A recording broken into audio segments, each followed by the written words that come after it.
Now, from the Columbia Basin, your local news source, this is iFIBER 1 News, presented in high definition. The #1 source for real-time local news, local sports headlines, and our very own Weather Center forecast covering the entire Columbia Basin. With your iFIBER 1 News team, reporting news in real time as it's happening. From the iFIBER Communications HD broadcast studio in Ephrata, Washington, this is iFIBER 1 News, and it starts now.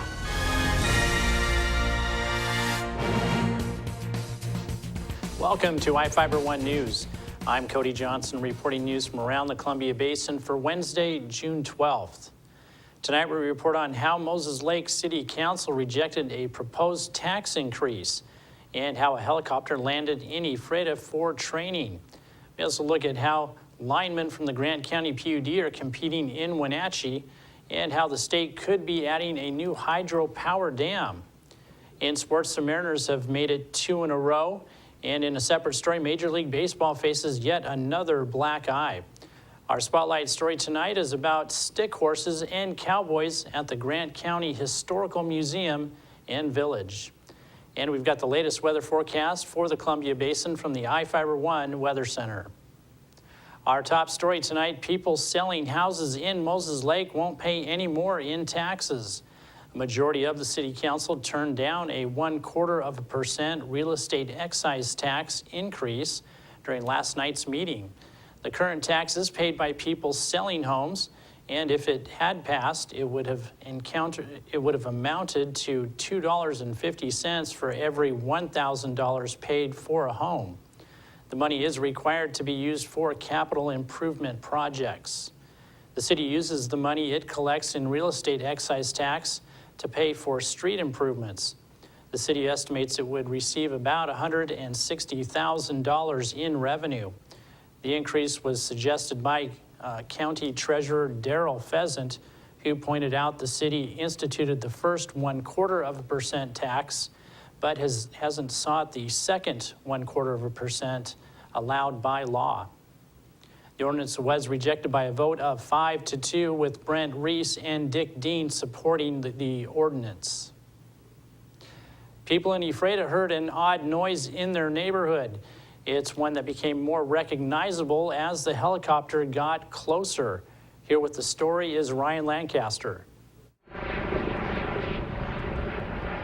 Northwest MedStar touched down in Ephrata today to help Grant PUD employees learn how to prep an emergency landing zone. The training included information on how to choose, set up, and mark a safety LZ for critical air transport. A PUD lineman played the part of a live wire injury victim as MedStar personnel coached employees on how to effectively communicate with pilots and assist with loading a patient. Bob Hall is a 25-year registered nurse who flies with MedStar out of Moses Lake. MedStar also has bases in the Tri-Cities, Pullman, and Spokane. I think we do about 3,000 transports a year. Yeah, so about 10 a day. MedStar's twin-engine, 39-foot-long aircraft are purpose-built for emergency service work like this. They handle well at high altitude and can land anywhere from a sandbar to several feet of snow in the wilderness. Even so, Hall says pilots have to be pretty cautious while landing in places like the Grant PUD yard. Anytime we're in any kind of an urban area, probably our biggest concern is power lines. Slopes and fences are also enemies of helicopters. That's why trainings like today are so important. It helps pilots to have someone on the ground who understands what to look out for and alert them to wind conditions or obstacles. But if they're first responders, the helicopter team talks it over before choosing whether or not to land. While there's just one pilot, Hall says everyone on board is well-versed in safety. So obviously we don't know how to fly the helicopter, but we have to learn all about flight safety and what to do in an emergency and that kind of thing, yeah. The helicopters are fast, traveling at an average speed of 135 miles an hour. Hall says it takes about 45 minutes to get from Moses Lake to Spokane, less if there's a good tailwind. Yeah, we were doing 160 a few weeks ago. Every transport team includes a critical care nurse and a respiratory therapist, exactly what you might find in a hospital's intensive care unit. The monitor's on one of these extra seats. Some nurses like to sit there, some on the other. That's because MedStar responds to pretty much every type of medical situation you can think of, from collisions to climbing accidents. Injuries don't necessarily have to be life-threatening for MedStar to be called out. Sometimes if it's in a real remote area, the threshold is lower because it's a lot farther to get to hospital by ground. Northwest MedStar is part of the Spokane nonprofit Inland Northwest Health Services. More info is available at inhs.org. For iFiber 1 News, this is Ryan Lancaster reporting. Thanks, Ryan. Several Grant County PUD employees are heading to the 9th annual Andrew York Lineman Rodeo this Saturday in Wenatchee. There are several participants from Grant County PUD this year competing against linemen from around the Northwest and across the country. They all head to Chelan County PUD's Walla Walla Point Park each year to test their skills in competition in team and apprentice lineman categories. Along with the rodeo, the event offers dozens of activities for spectators, children. The children can talk to linemen, handle tools, strap on spikes, and give pole climbing a try. They can also pose for pictures and take part in rock painting and games. There is no charge to spectators to watch the rodeo action, and it's a unique opportunity for a close-up view of lineman work.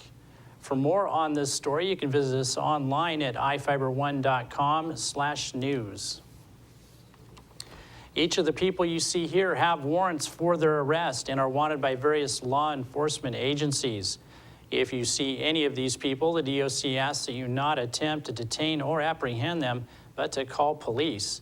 You can also call the Department of Corrections at 509-764-6180 during the day, or 509-762-1160 after 5 p.m. Stay tuned. We'll be right back after these messages with the latest from the iFiber 1 Weather Center, and we've got sports and more news on the way.